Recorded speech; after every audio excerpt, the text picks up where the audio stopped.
I had a chance to sit down with some of the brilliant minds in this world, and we have a couple in front of us today. So today's AI systems are primarily driven by data. If we put biased data into these systems, we should not be surprised if we get biased results out.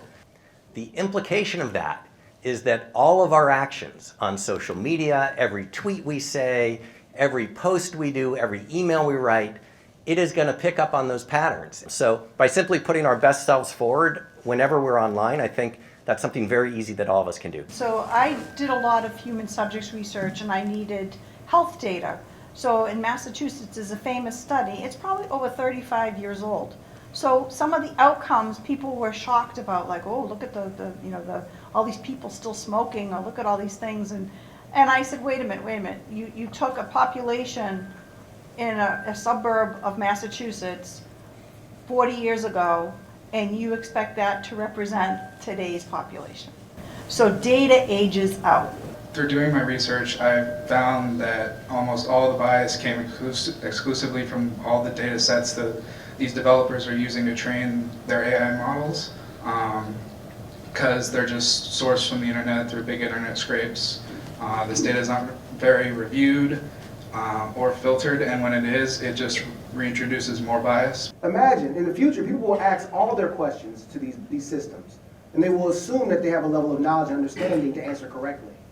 But if they're all based off this data, that goes back to our internet age, which, as we all can say, our Twitter tweets weren't the best selves of ourselves, right?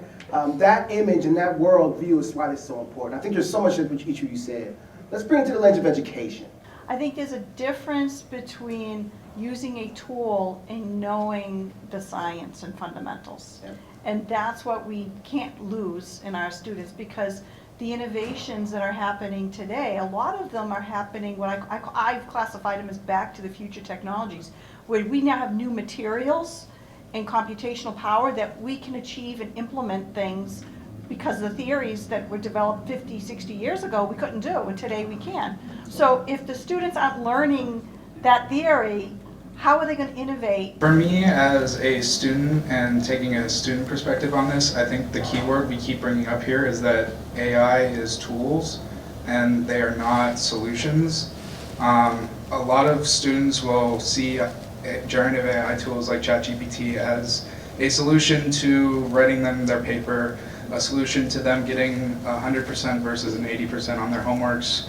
And I think it's important to highlight that these AI systems are not solutions, they're just tools that we use to enhance our ability to learn, our ability to obtain knowledge, not to act as a buffer between what we know and how we implement it. First of all, I 100% agree that the current state is these are tools, and sort of not using the tools blindly is very, very important. But there's also a trajectory of where AI is going to be in the future. The technology is evolving so quickly that much sooner than any of us really thought, we're going to be at a level of AI where you could maybe use the word tool, or maybe it's more like a peer or an intelligent entity that is right up there with, as smart as any of us in this room. And we need to spend a little bit of attention on that future, because it may not be as far away as we think.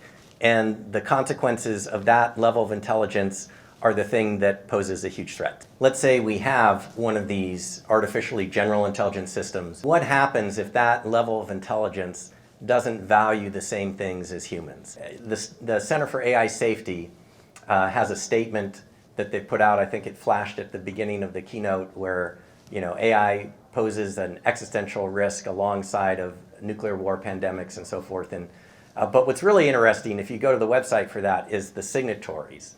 I mean, it's a who's who. Every single business leader, Google, Microsoft, OpenAI. There really is no way to absolutely guarantee that an entity that eventually becomes smarter than humans stays aligned with us. However, that does not mean that there aren't a whole lot of things that we can do, especially in the way that we design the systems from the beginning, to maximize the odds that things turn out well. I was just going to say two things. One, how are we supposed to get AI to agree when humans don't agree? Right? So I mean, we talk about bias and we talk about equity, and we haven't even achieved that. So what humans value, that's why we said, oh, train with the best of humanity. And then, you know, depending who you ask, you get different answers.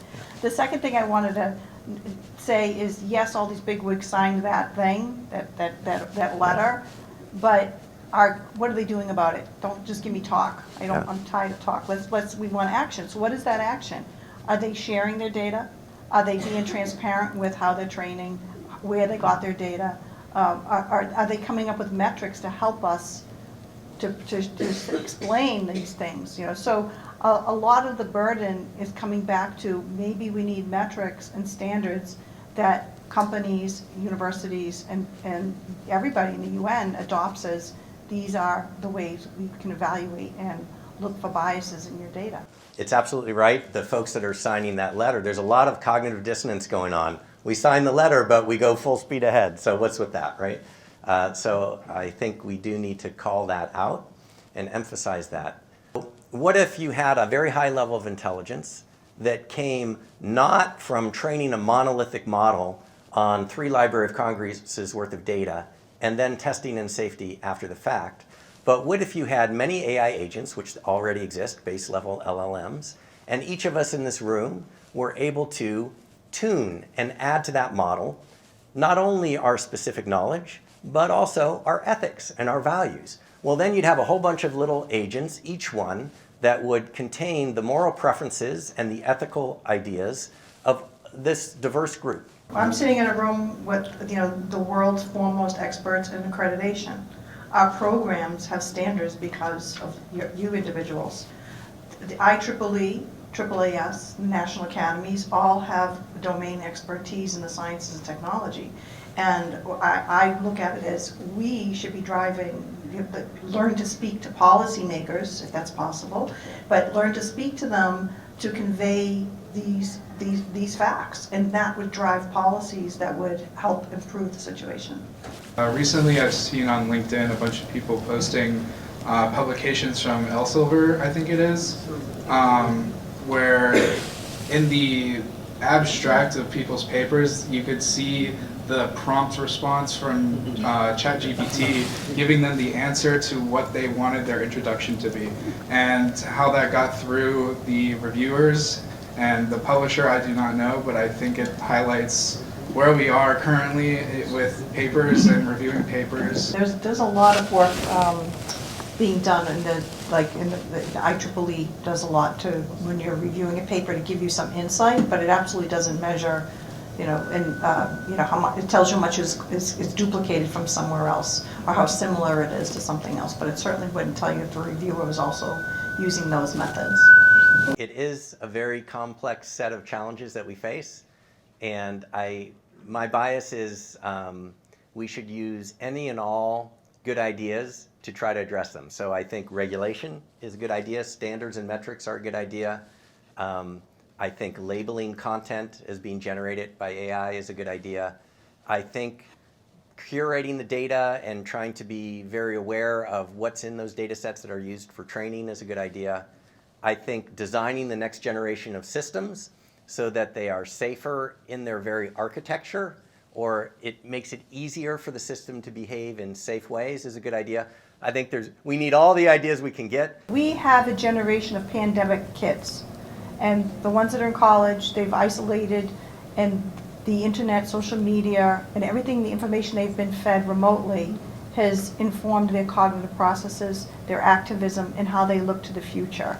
And we need to focus on how to keep them healthy, and by giving them robust information.